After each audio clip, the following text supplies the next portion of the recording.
السلام عليكم. النهارده هنعمل دوناتس كريسبي من بره وبيدوب في البق، بجد من حلاوته هتبطلوا تشتروا من بره تاني. لو اول مره تشوفوني ما تنسوش تشتركوا في القناه وتفعلوا الجرس عشان توصلكم وصفاتنا اول باول. يلا بينا نبدا. اول حاجه هندوب الخميره والسكر في اللبن. في بوله هنضيف كوبايه دقيق وننزل عليها بالفانيليا والملح والبيضه وخليط الخميره. هنخلطهم كويس كلهم بالمضرب لحد لما الخليط يتجانس بالشكل ده. هننزل بباقي الدقيق بالتدريج لحد لما العجينه تلم وتكون بتلزق بشكل بسيط،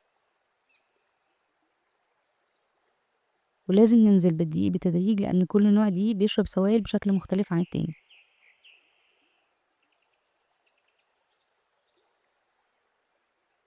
آخر حاجة هننزل بالزبدة ونكمل عجن لحد لما العجينة تلم خالص وتبطل تلزق. هنسيبها تخمر في مكان دافي، يعني أقل حاجة ساعة. بعد ما العجينة تخمر هنفردها على أي سطح بنرش شوية دقيق خفيف، وهنقطعها يا إما بقطعة دونتس أو بكوباية أو أي غطا عندنا، وهننقلها على ورق زبدة متقطع مربعات لأن الدونتس بعد ما بتخمر المرة التانية بتكون هشة وصعبة نمسكها بإيدينا. هنسيب الدونتس ترتاح من نص ساعة لساعة، بعدين ننزلها في زيت سخن على نار عالية. لو حبينا تكون كريسبي زيادة من بره هننزلها في الزيت وهو لسه بارد قبل ما يسخن بس، وبرضه هتستوي على نار عالية. نقلب لحد لما العجينة تبقى ذهبية من الناحيتين بس ونطلعها.